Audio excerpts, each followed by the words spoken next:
في عالم يغص بالنفاق وتغتال فيه الثقة، لا مكان للضعفاء ولا عزاء للشكوى.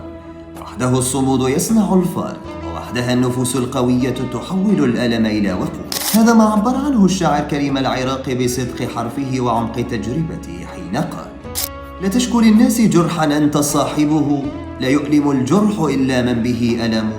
شكواك للناس يا ابن الناس منقصة، ومن من الناس صاح ما به سقم. فالهم كالسيل والأحزان زاخرة، حمر الدلائل مهما أهلها كتموا. فإن شكوت لمن طاب الزمان له، عيناك تغلي ومن تشكو له صنم.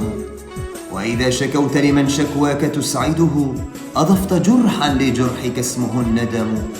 كم خاب ظني بمن أهديته ثقتي، فأجبرتني على هجرانه التهم. لا اليأس ثوبي ولا الأحزان تكسرني، جرحي عنيد بلسع النار يلتئم. اشرب دموعك واجرع مرها عسلا، يغزو الشموع حريق وهي تبتسم.